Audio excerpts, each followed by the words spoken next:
Today, we're making pork tenderloin cutlets, which is gonna reduce the cooking time on these by about 80% as a quick and easy way to make a delicious weeknight meal. So follow me and let's turn up the tasty. We've cooked a lot of pork tenderloin on this channel. Why? Because it's one of my favorite cuts of meat. First of all, it's lean and healthy, but it's also relatively inexpensive.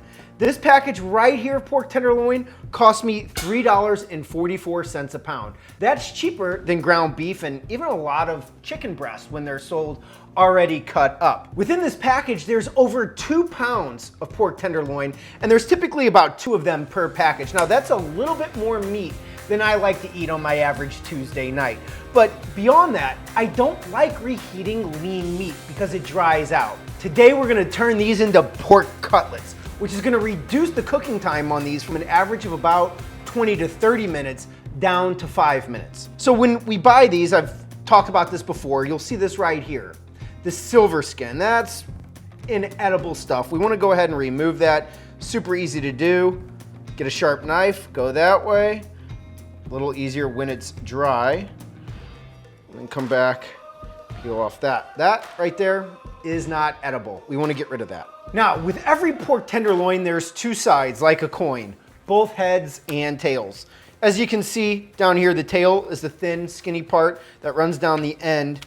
Up here at the head, you'll see that the muscle fibers actually run in a little different direction. So in order to get these into pork cutlets, what we need to do is cut them first into fillets and then pound them really thin. So because the tail is uneven, I like to kind of cut and get rid of that part first, right here. And then I'll do the same thing on the head, right here.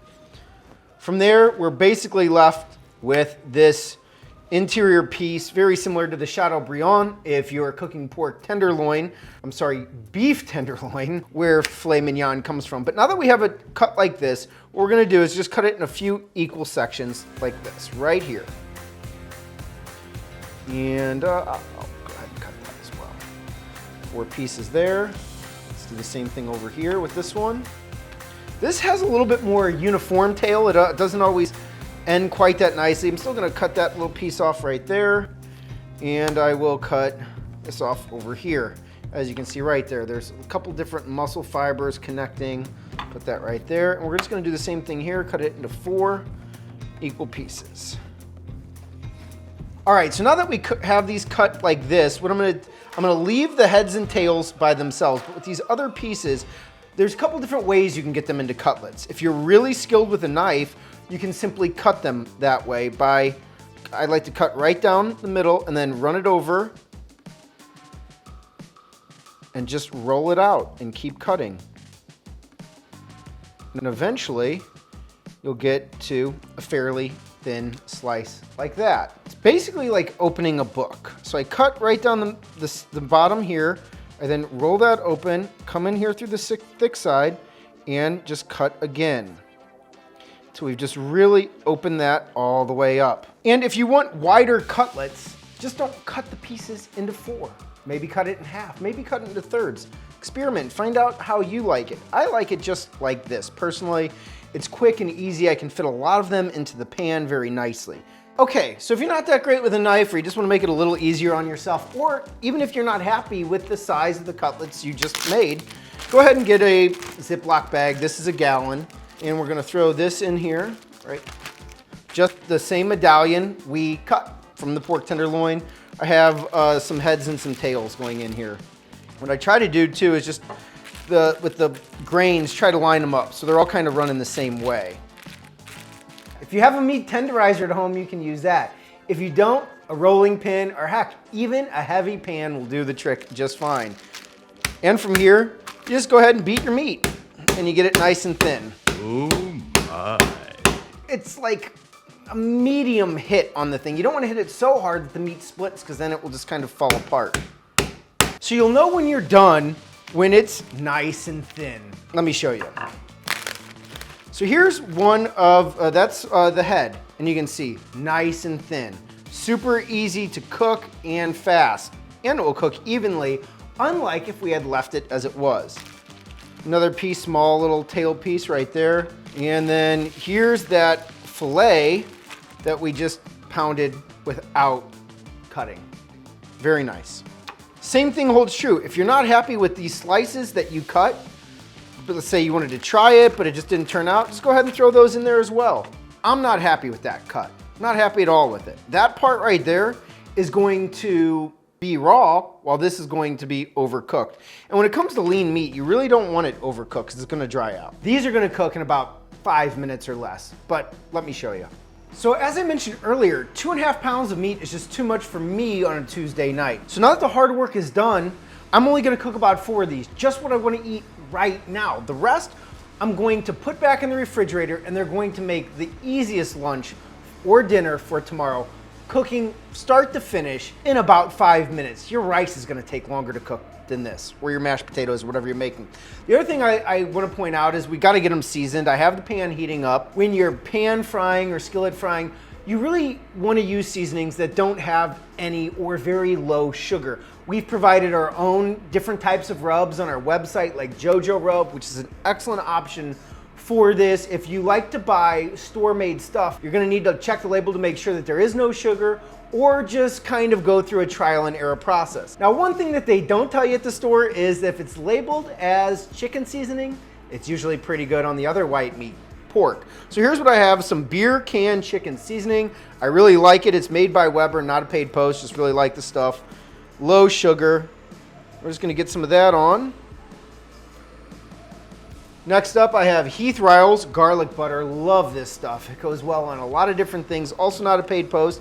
I'm just gonna layer some flavor in. It also has some sugar, but is pretty minimal based on my experience.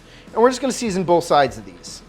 So what I like to do is I like to heat to about a medium heat. I'm going to be using olive oil and butter, about a 50-50 mix. I think that gives it a really nice flavor. So about a tablespoon of olive oil, not extra virgin, and about a tablespoon of butter. We're gonna let that melt. Now, for those of you who might be watching, wondering, are we really saving any time here? Of course you are. If you were gonna cook this pork tenderloin in the oven, it's gonna have to preheat. Yeah, you're not gonna have to cut it. You're still gonna have to trim the silver skin. So the cutting and the flattening really doesn't take that much longer. And it's a great way to have that fresh lunch ready to go tomorrow. There we go. See if we can fit these all in the pan.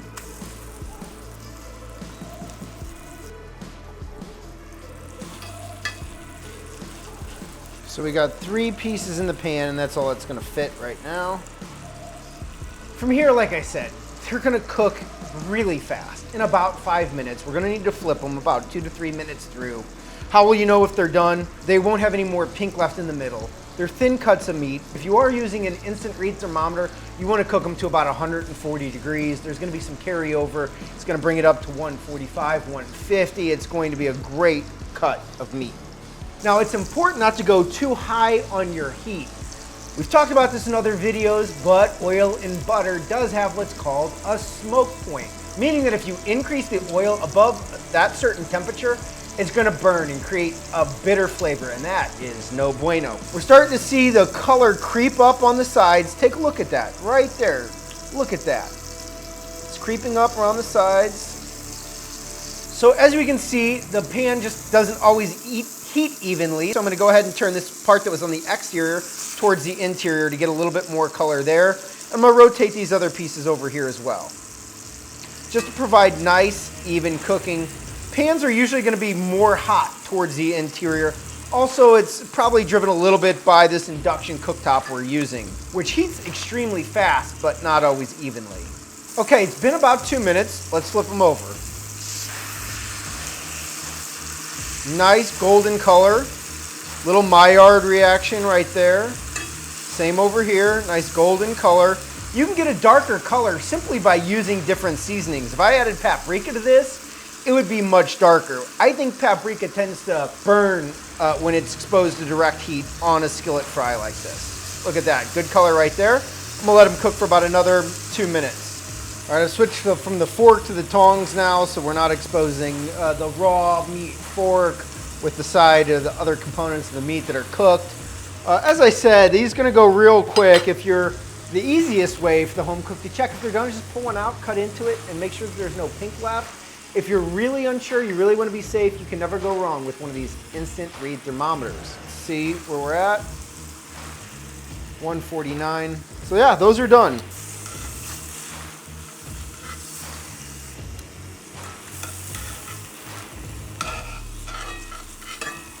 Now, don't let this juice go to waste. You can throw some onions in there and cook up some amazing onions, let them sweat, or what I like to do is just get that goodness right on top of there. So tasty.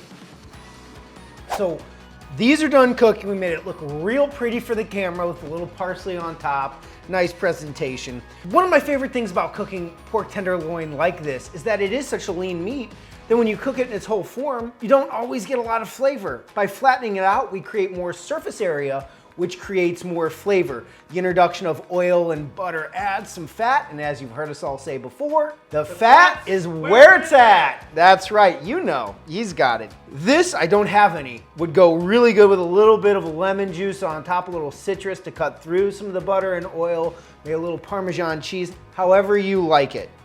I like it just like this, but as you can see, we're gonna cut in. There is no more pink on the inside.